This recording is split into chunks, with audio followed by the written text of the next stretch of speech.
Dear families and friends, welcome back. France has expressed this deep concern over Niger's plan to sell 1,000 tons of uranium to Russia, valued at around $170 million, citing major geopolitical and security implication. You see, the word geopolitical and security implication right there, for me, I see it as a threat. I don't know how you are going to translate that information right there, because how does selling my own uranium to another partner of mine who I have good rapport small with on a diplomatic level, on a security level, how will it lead to security and geopolitical implication from someone who is not my friend, who we don't share any type of moral synergy with? Because when you talk about the morality of things, we Africans are just so different from the people that are making this threat. So moving forward, now this uranium comes from a mine called the Alit mine, seized by the French neo-colonial authorities when they were in Niger Republic. But after they were removed, the CNSP actually took over this mine, and they've been doing a very, very fantastic job. I'm not talking about just ordinary uranium ores. I'm talking about a uranium that has actually been enriched to about 20%, which could actually be used for civilian energy consumption. Now, you do know that uranium actually, when mined, it is not usable, because it has a lot of contaminants and all of that. So there is going to be a level of enrichment that should be done. And what do I mean by enrichment? It's like you are refining the uranium.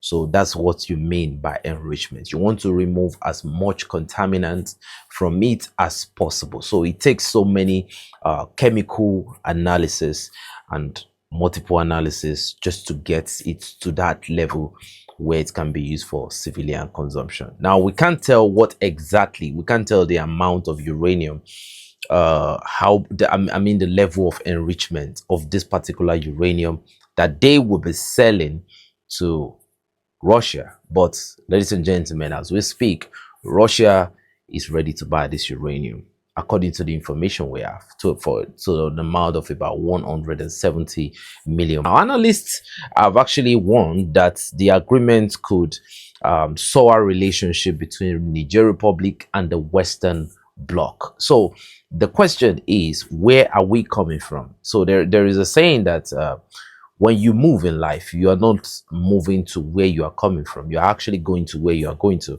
I think so far so good. Niger is moving towards sovereignty. Niger is moving towards independence, which is something they've actually been starved of for a very long time, which was against their own wish, right? So they've left that neo-colonial past, something that individually, on a diplomatic level, every citizen of Niger does not appreciate. And if you look at the situation of things right now, since Russia has actually come in, since the Nigerian authorities have been working with the Chinese, they've seen a different aspect to global geopolitical relationship, most especially like they have with the BRIC partners right now. So now it's a question of, France being an E3, the European three countries. When you're talking about the European three, you're talking about Britain, you're talking about Germany, and you're talking about France, right? The so-called superpower, nuclear superpower, economic superpower, 4,000 plus gold, tons of gold reserve and all of that. Yet they don't have a gold mine they don't have any gold mine in France. You would wonder, how have they been able to gather this amount of resources for over a very long period of time? But this is just the tip of an iceberg. So a lot of people have been asking, what is the business of France, diplomatically? What is the business of France with Niger Republic? I think they've actually everybody have gone their separate ways, and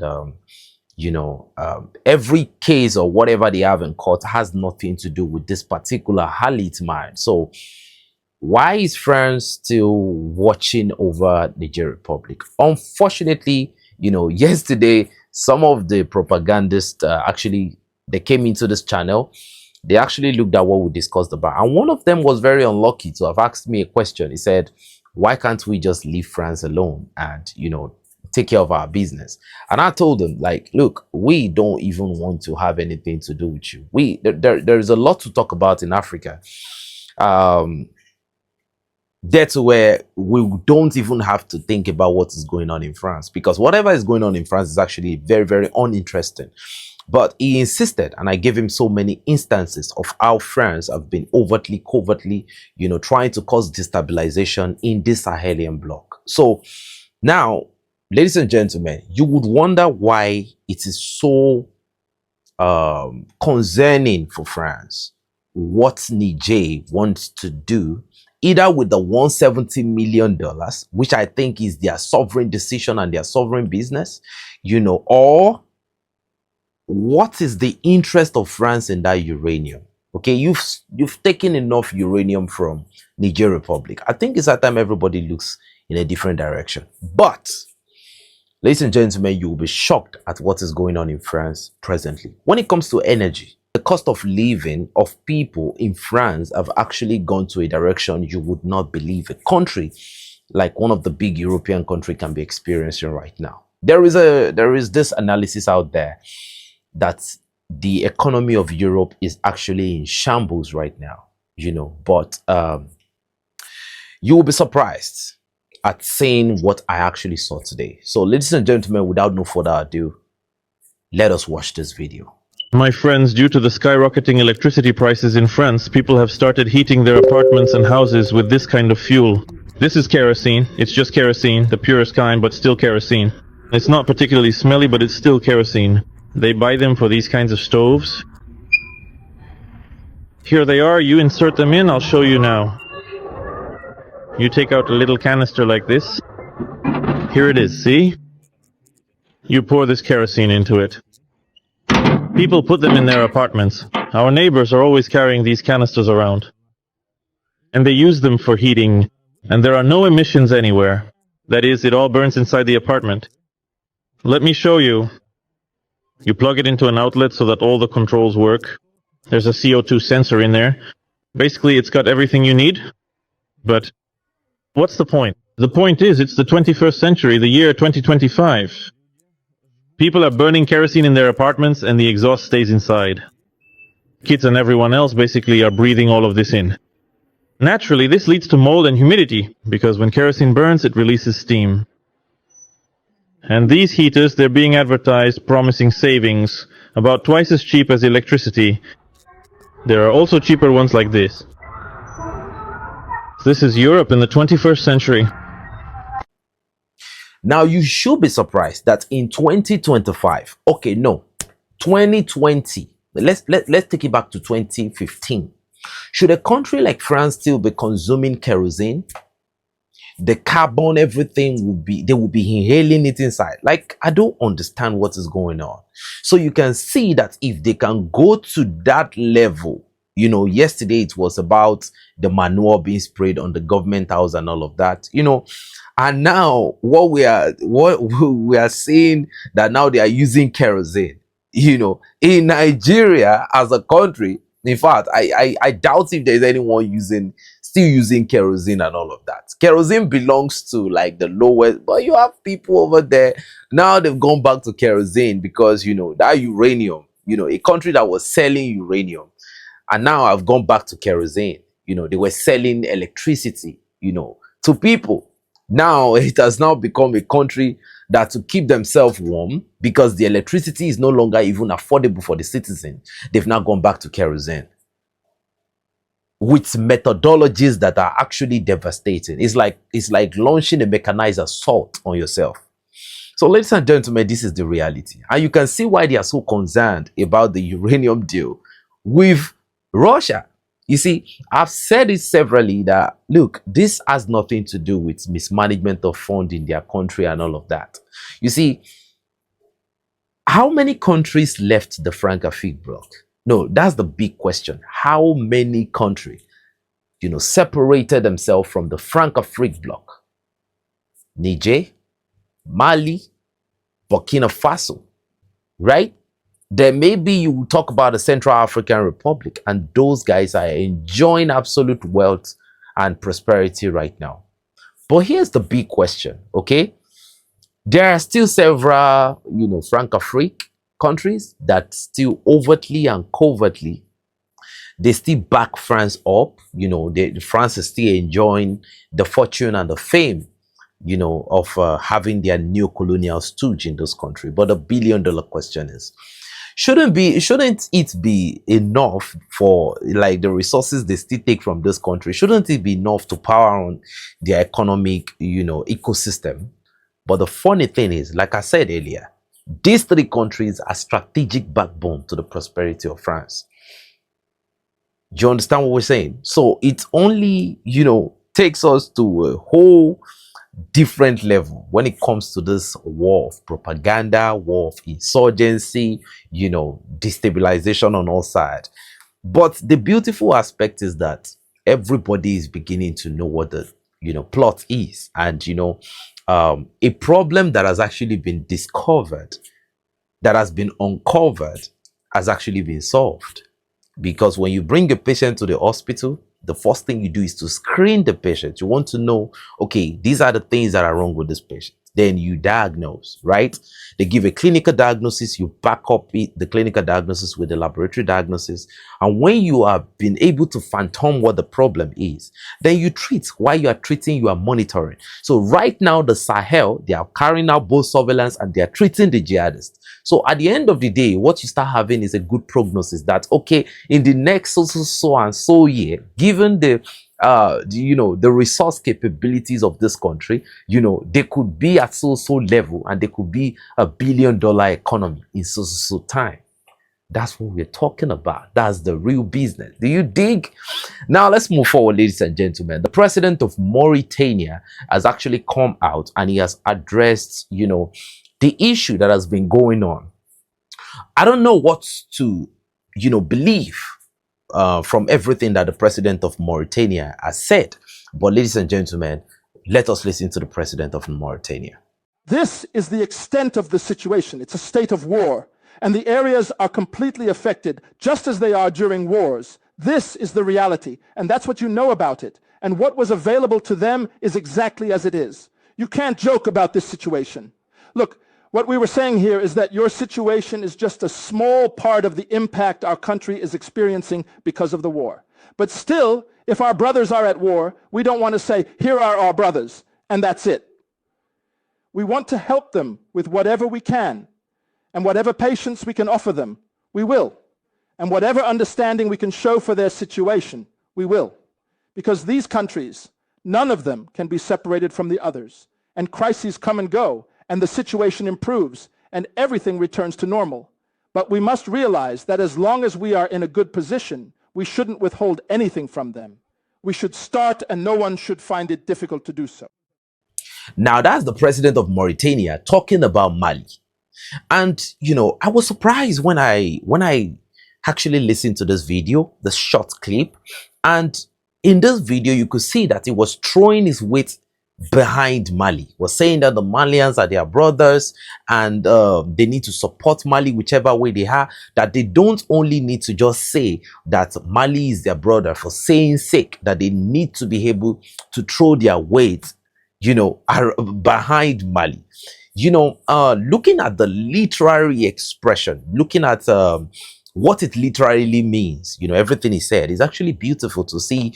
A president in Africa who so many people have called a puppet president, not my words, but based on stats and facts, that is what everybody, seem to think.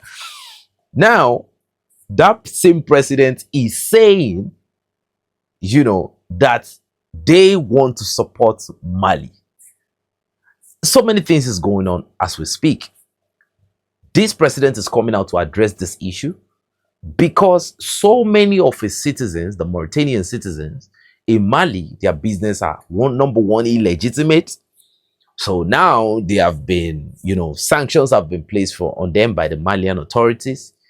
Secondly, the nomads from Mauritania, because Mauritania is almost like a complete desert, they come into Mali to feed their livestock.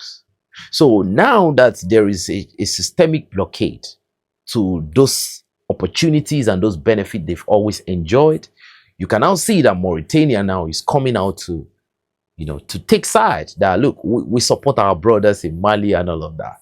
But ladies and gentlemen, do you believe? Is that some kind of funny diplomatic game right there? Anyway, Mauritania is not really our problem. We don't hate the Mauritanians actually, but my advice to the Mauritanians is you just have to behave yourself and be good ambassadors and good representatives of Africa. The truth is we don't really care about Mauritania and whatever business they got going on. A country of less than 3 million people? Hell no, don't do that. Don't do that. You can support Mali in your own capacity. Just be true to yourself and know that, okay, in all honesty, you are supporting Mali. We don't really have too much, and at the end of the day, we don't really need too much from Mauritania. We just need Mauritania to stay legit. It's not as if Mauritania is going to supply the forces that are going to fight inside Mali. Mali already has the military capability. They already have, the mechanized capability. They already have the airborne capability to handle business like a G.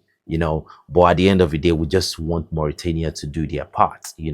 Do your part as a patriotic African, not to even be a patriotic Mauritanian now, because first of all, your primary duty is to be a patriot and to be, a legitimate citizen that always has the interest of their country at heart. But that is not enough. It is enough for you now to be patriotic to the continent of Africa. That is what we are talking about here. So if you are patriotic to the continent of Africa, you won't be hosting people that does not have the good interest of this continent at heart. Because on the wider scale, it actually has a way of implicating the image of Africa out there. So let's move forward, right? But I would like to have your opinion in the comment section below on what you think. So in Burkina Faso, in a region of Nuna, the Eastern Solimana region, the VDP actually fought a valiant fight. A fight that was judged from imperceptible distance. You see, the calculus of this fight was different because the JNIM, after getting a good GPS coordinate, when I mean GPS coordinate, I'm talking about they were guided to that location through their sources that were giving them information on the troop movement and everything. They have satellite images and everything. Now, this particular Nouna post, it wasn't a military base, it was a post for the VDPs specifically. They wanted to take down the... Now, unfortunately for the JNIM, they met, a very, very battle-hardened group of Burkinabe VDP. And unfortunately for the JNIM jihadists, they actually met their match on this day. You see, and at the end of the day, when the negotiation got so hot, the JNIM left some of their motorcycles, their bullets, they left their guns, and they fled the scene. You see, at the end of the day, when you look at the modus operandi of those guys, how they function and how they fight, they don't go with bulletproof, no type of security capabilities that kind of, elongate their life expectancy. They just go to the line of contact believing that they are Houdini and blood does not run through their vein.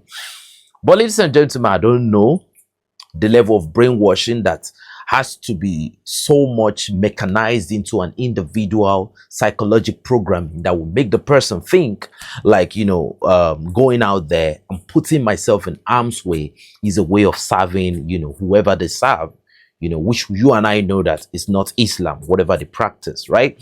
So that is a great victory for the VDP. The morale of the troops will become boosted. And, to give credit to the VDP fighters, this only means one thing, that even the civilians of Burkina Faso that have chosen to serve their fatherland by defending the territorial sovereignty of Burkina Faso in their own way, after taking some good level of military training, they can actually do a lot of great service to the country. So this only, speaks about the wider African, populace, that it is high time we need to start standing up to the neo-colonialists in whatever way, shape, or form. The battle is in the mind, and at the end of the day, physically, mentally, whatever way or form they are going to come, we are going to be there. So let's proceed to the next information, right? The farmers of Mali have actually evacuated one of the JNIM commanders that have actually gained a lot of, rave reviews in the Islamic extremist underworld. His name is Abu Salam Umaru. Now, this man has actually been touted as one of the greatest commander of the JNIM. He took part in the Tongo ambush, on a group of American and Nigerian special forces, together with some American Marine SEALs, where, they actually neutralized a lot of, almost every American Marine that took part in that mission was actually, neutralized by this element. But, the American Marine did not go down without a fight. They neutralized several of these jihadists, but Abu Salam Umaru was one of the key players, that actually led to the, unfortunate end of those valiant soldiers that gave up the ghost that day. But the Nigerian armed forces at that time, they were still under the French government, ruling then. They only train with mahogany wood and all of that. At the end of the day, immediately the contact started, they actually ran for their life, and most of them, they live to tell the story. But yeah, this is a new time now. We're in a new era where, the AES forces are taking the battle to the gates of the enemy. But now, according to credible information, Abu Salam Umaru was resting in his vehicle. He was taking a nap after having a long night. A lot of people actually said he took part in the operation that actually led to the fall of so many JNIM when they were trying to block a fuel logistic in Kita, but at the end of the day, he was trying to take a nap in his vehicle when he was spotted by the farmer, offensive air vectors, and, his vehicle was completely obliterated. But I think Abu, Salam Umaru actually made it out of the vehicle before the impact. I don't know how he did it, but his body was on the ground, and, it was intact. He had a lot of smears on his face and all of that. But, Abu Umaru, I think he actually got concussed very bad, and I think he had a lot of cranial damage, because when you look at the bleeding pattern, it actually looked like he had some cranial damage and all of that. And I think he struggled a little bit. If you look at the posture at the 00 hour of his of his final moment, I think he actually struggled for life at the end of the day. What they claim to be is not what they are at the end of the day. Nobody really wants to die, but that is goodbye to Abubakar Umaru. So now let's go to the final information of today, which is very, very important. So when you hear this issue or this story that is going on out there, that, oh, Bamako is about to fall and all of that, that's I think about yesterday and day before yesterday, BBC, French 24, June Afrique, all those different propaganda media, they were, bloating at Al Jazeera English. They were bringing out a lot of misinformation that Bamako is about to fall. Now, let me tell you what I think, right? Even though the realities is very, very different, the reality on the line of contact continue to be very, very different. What we notice is that, these attacks that we are even talking about is an orchestrated and a well-coordinated attack by, the funders and the backers of this jihadist group. There's nothing like jihadist group in Africa generally.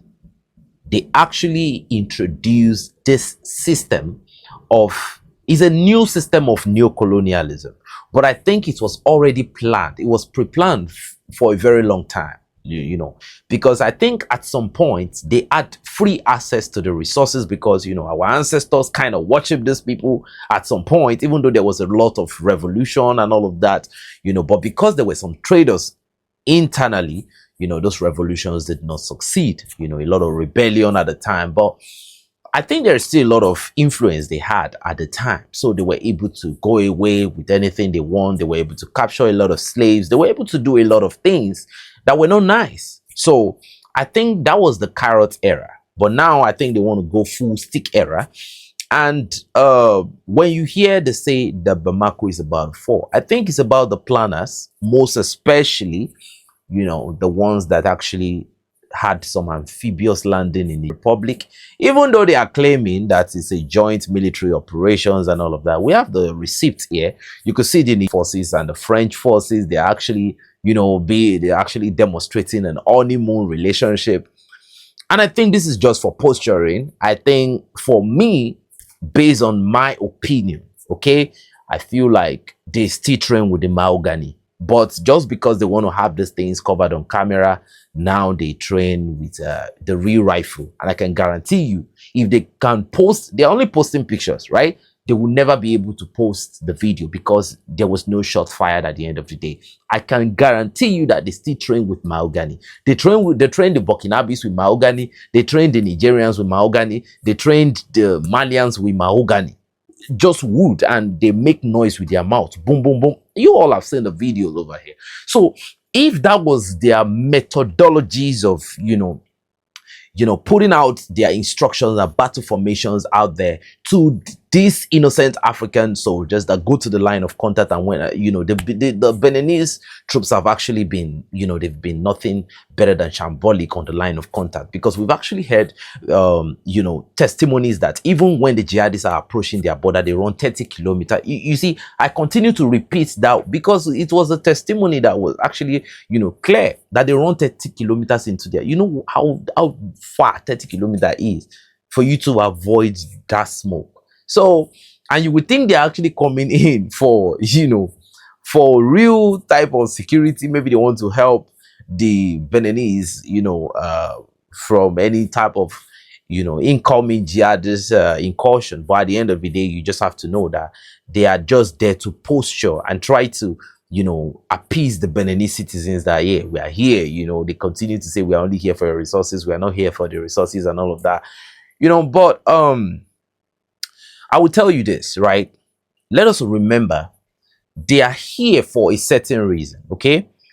And this old Bamako propaganda that is going on, and Bamako, you know, they just had the BAMEX 2025, where they actually, you know, now they've established a military complex where a lot of manufacturing of equipment will be going on, and a lot of beautiful things will be happening. You know, that's the essence of the BAMEX 2025, and it was actually spoken about by General Assimi Goita in 2024. We got the receipt. The Bamako International Defense and Security Exhibition, BAMEX 2025, was born from this deep conviction that the security and sovereignty of African nations must first and foremost rely on their own strength, their own expertise, and their own alliances.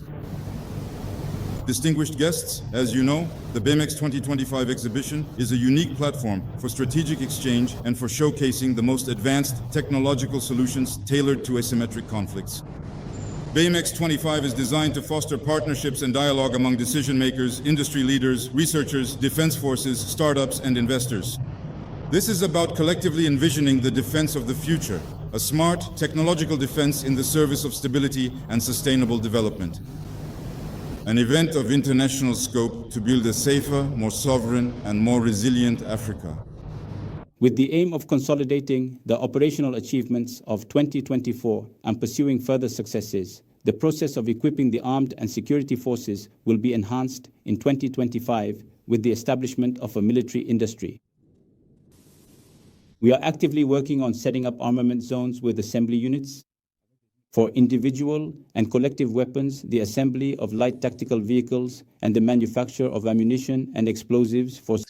Now in 2025, they've actually established the BAMEX complex where, you know, a lot of inventors will actually be showing their skills, you know, what they can do. At the end of the day, you know, fortunately, there were so many Malians that already got their skills in motion. So that is not even the case. So when you hear this old propaganda, it's actually because they are special, you know, DGSE agents, CIA and all of that. They actually have pre-planned that, look, given the fuel blockade and economic this and that, you know, putting some type of sanctions and all of that, I think they believe, based on their own calculation, that the civilians should have turned everywhere upside down right now, and, you know, maybe Mali would have given up. You know, he's just trying to pull Mali on the chokehold. But unfortunately for them, they've forgotten that we are Africans, and we are among the strongest people on the planet in terms of anything, mentally, physically, whatever way or form you want to talk about. If our ancestors have actually lived through what they lived through, you know, I believe that they are actually playing. And if they feel like Africans will just call it a quit and just, you know, start running around with their, you know, tails between their legs, they must be really, really joking. And unfortunately for them, the Malians actually lived through this moment as if nothing even happened, you know. And you see that they started spreading a lot of videos of the fuel blockade and all of that. And you will wonder, who are these people? You know, let's not still forget they still have agents of espionage even within, just that they are powerless. But at the end of the day, you can see that their plans failed. So the reason why they started making this propaganda, even if they do not have any news correspondent on the ground, was because it was a premeditated plan. They orchestrated the plan. They gave the GPS coordinates. They gave the surveillance. They shared the intelligence. But at the end of the day, it all failed. So that is why you see that, and you know, this is how it works, right? The deep states, you know, and part of their deep state is the DGSE, the CIA, the MI6. They make these plans, okay? And when the deep states make the plans, the mainstream media is another tool of neocolonialism.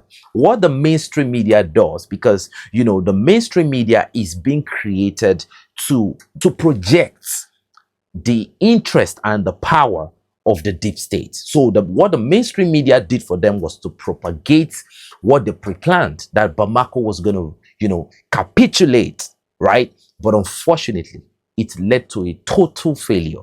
Like, you saw that by themselves, they said, oh, they think Bamako is not going to fall. Even the jihadists themselves said it wasn't possible for them to, you know, invade Bamako and all of that.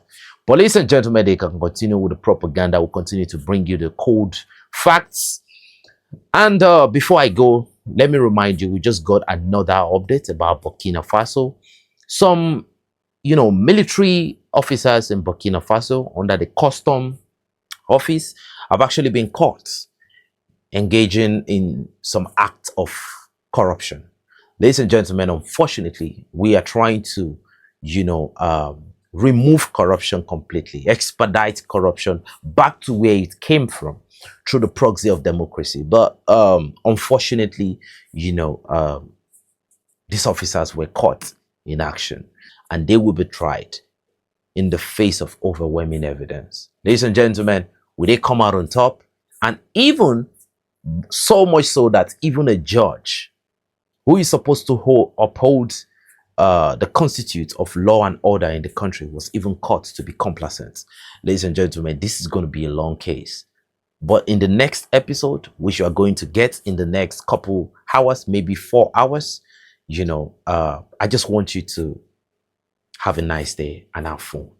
Thank you. It's your boy 7200 signing out. Enough said. But before I go, I want to appreciate you all. For those that donated to our struggle today, I want to say we really appreciate you. And we continue to appreciate you. And to our brothers in Jamaica that actually went through the hurricane, you know, I want to say our hearts and condolences to those who are affected. I want to say we respect you and we love you all. And to our people in Sudan and all around the world, you know, because I know this platform is a different platform. We have covering all around the world, you know, fortunately for us. We want to say we love you. And Andre community will continue to work hard to bring you the truths and, you know, the undiluted facts from the front line. Thank you, and God bless you.